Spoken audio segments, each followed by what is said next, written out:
c'est le dernier moment d'Yves Montand. Dans la nuit humide de l'Oise, l'équipe tourne encore quelques plans d'IP5. Les projecteurs découpent la lisière de Verneuil en halatte, puis retombent dans le noir. Les voix techniques s'éteignent, le silence des arbres prend toute la place. Un homme de 70 ans travaille comme au premier jour. Il a encore des affiches prêtes pour un retour sur scène. Tout semble réglé, professionnel, presque rassurant dans sa routine. Pourtant, un frisson parcourt la nuit et change la respiration du film. Comment en est-on arrivé là, si vite, si brutalement? Était-ce un simple hasard ou le signal d'une fatigue cachée? Que reste-t-il d'un séducteur quand les lumières s'éteignent d'un coup? Derrière l'aplomb public, une fragilité s'avance, discrète, prête à se dévoiler. Nous allons remonter le fil, pas à pas, jusqu'à l'instant décisif. Yves Montand, de son vrai nom, Ivo Livi, naît en 1921 à Montsumano Terme, en Toscane. À l'âge de 2 ans, il quitte l'Italie fasciste avec sa famille pour s'installer à Marseille. Là, il découvre la musique populaire et les salles obscures.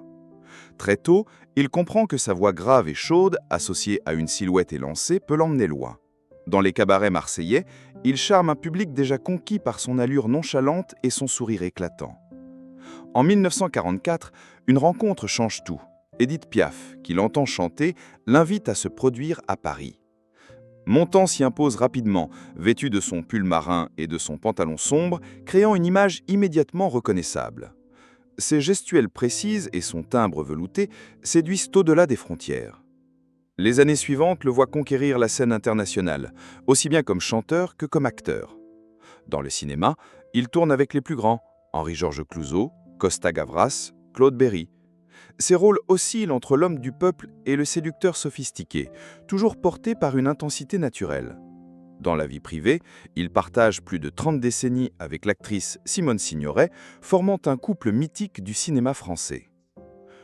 Pour le grand public, Montand est l'incarnation du charme viril à la française. Une voix qui raconte, un regard qui retient, une prestance qui rassure. Mais en cet automne 1991, derrière cette assurance demeurait une fragilité plus discrète.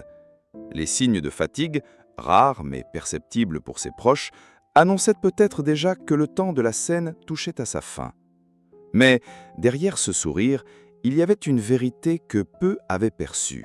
L'histoire d'Yves Montand commence dans les ruelles modestes de Marseille, où sa famille s'installe après avoir fui l'Italie fasciste. Son père, ouvrier, et sa mère, couturière, travaillent dur pour offrir un avenir à leurs 3 enfants. Le jeune Ivo grandit dans un environnement simple, mais nourri d'histoires, de chansons populaires et de cinéma bon marché. C'est là, dans l'obscurité des salles, qu'il découvre Gary Cooper, James Cagney et les grandes vedettes françaises de l'époque. Adolescent, il prend des petits emplois, coupeur de cheveux dans un salon de coiffure, docker occasionnel au port. Mais sa voix grave attire l'attention et il commence à chanter dans les cinémas entre 2 séances. Peu à peu, il se forge un répertoire, mêlant chansons réalistes et airs plus légers, accompagnés de gestes précis qui deviendront sa marque de fabrique. En 1944, la rencontre avec Édith Piaf est un tournant. Elle lui ouvre les portes des cabarets parisiens, lui apprend l'art de tenir la scène, la rigueur du métier. Sous son aile, Montand affine son style. Diction impeccable, présence magnétique, capacité à raconter une histoire en 3 minutes. Après une tournée en France, il enregistre ses premiers succès, Les Feuilles mortes, à Paris, qui deviendront des classiques.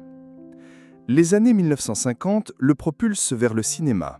Clouzot lui confie un rôle marquant dans Le Salaire de la peur, 1953, qui assoit sa réputation d'acteur.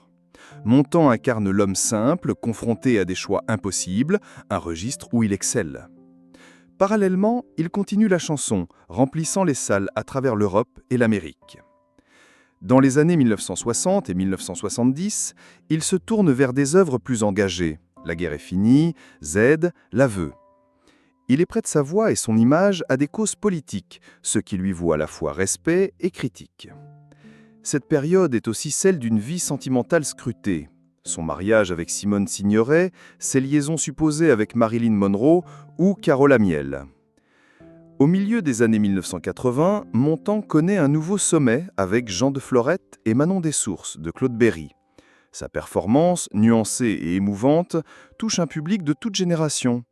Le succès est tel qu'il envisage à 70 ans un retour sur scène en 1992. Pourtant, derrière cette énergie retrouvée, certains proches remarquent des signes d'essoufflement. Des douleurs passagères, mises sur le compte de la fatigue, viennent ponctuer les tournages. Mais Montand, fidèle à son image de professionnel irréprochable, poursuit son travail sans se plaindre. Était-ce le prix à payer pour une vie consacrée à séduire le public jusqu'au bout ? Le 9 novembre 1991, le tournage de IP5, l'île aux pachydermes, se poursuit dans la forêt de Verneuil-en-Alatte, dans l'Oise.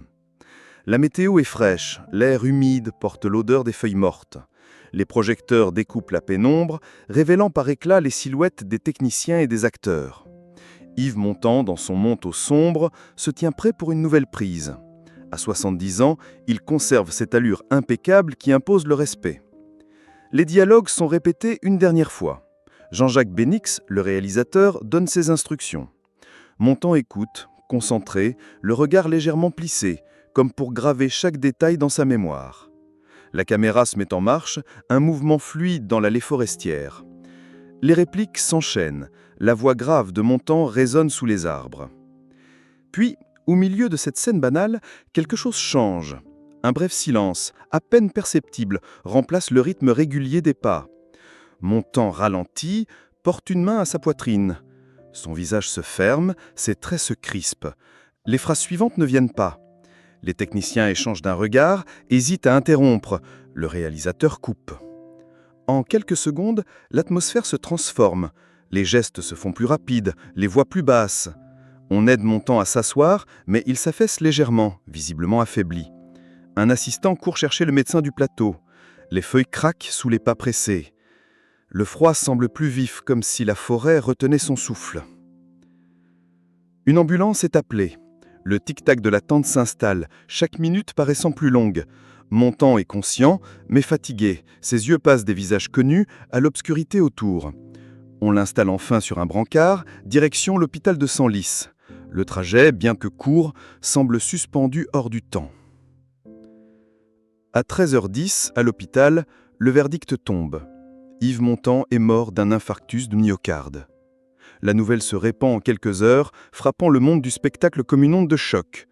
Sur le plateau resté silencieux, les équipements sont coupés, les câbles enroulés sans un mot.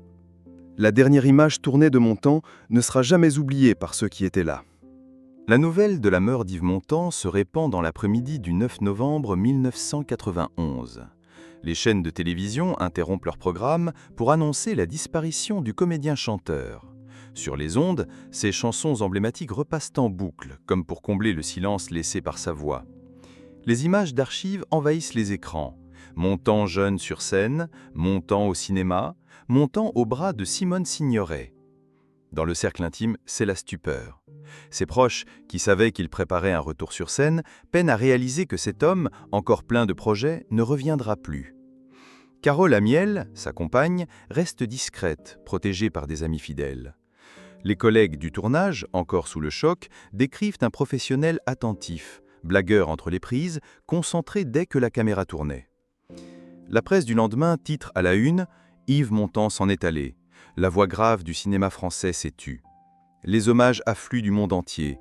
Des réalisateurs comme Costa Gavras, Claude Berry ou Jean-Jacques Bénix évoquent d'un artiste complet, un homme qui avait le sens de l'engagement et une rare capacité à toucher le public. À Marseille, sa ville d'adoption, des bouquets apparaissent devant les théâtres où il avait chanté à ses débuts. À Paris, des anonymes viennent déposer des fleurs au cimetière du Père-Lachaise avant même la cérémonie officielle. Le 13 novembre 1991, jour de ses funérailles, la foule se presse dans les allées du cimetière. Montand est inhumé aux côtés de Simone Signoret, scellant dans la pierre une histoire d'amour et de cinéma qui avait marqué la France entière. Au fil des années, son image ne s'est pas ternie. Les rediffusions de ses films, les compilations de ses chansons et les documentaires lui rendent hommage régulièrement. Pourtant, certaines questions restent en suspens. La fatigue ressentie avant le tournage avait-elle été sous-estimée ? Aurait-on pu éviter ce drame ? Ces interrogations, jamais totalement élucidées, nourrissent encore la part de mystère entourant ces derniers instants. Peut-on vraiment connaître quelqu'un même lorsqu'il a passé sa vie sous les projecteurs? Yves Montand laisse derrière lui un héritage rare, à la croisée de la chanson et du cinéma. Sa voix grave, capable de raconter une histoire en quelques notes, continue de toucher les générations qui ne l'ont jamais vu en scène. Ses rôles au cinéma, du héros populaire au personnage complexe, restent des références d'interprétation et de charisme. Au-delà de l'artiste, Montand incarnait une certaine idée de France, l'élégance sans ostentation, le mélange de rigueur et de chaleur humaine, la fidélité à ses convictions. Sa vie faite de réussites éclatantes et de zones d'ombre rappelle que la célébrité ne protège ni du temps qui passe, ni de la fragilité humaine. Son dernier tournage, interrompu par la maladie, symbolise cette tension entre la passion de l'art et les limites imposées par le corps. Jusqu'au bout, il a voulu donner, travailler, séduire le public. Sa disparition soudaine, en plein exercice de son métier, nous renvoie à la question universelle. Quelles traces voulons-nous laisser? Dans le souvenir collectif, Montand reste celui qui chantait les feuilles mortes avec une nostalgie simple, qui savait, d'un regard ou d'un geste, capter l'attention d'une salle entière. Son départ ressemble à une chanson qui s'éteint doucement sous les projecteurs, laissant dans l'air une note suspendue, à la fois douce et douloureuse. Et peut-être est-ce là, dans cette note finale, que réside la véritable force d'Yves Montand. Continuer à vivre dans la mémoire et les émotions de ceux qui l'ont aimé, comme un refrain qui ne s'efface jamais vraiment. Et vous, quel souvenir gardez-vous d'Yves Montand? Est-ce une chanson, un rôle au cinéma, une interview qui vous a marqué? Partagez vos émotions et vos images préférées dans les commentaires. Chaque témoignage contribue à maintenir vivant le souvenir de cet artiste qui a traversé les époques avec élégance et sincérité.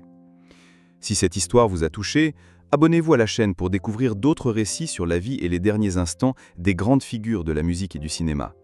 Nous préparons déjà de nouvelles vidéos pour vous emmener, pas à pas, dans les coulisses de ces destins hors du commun.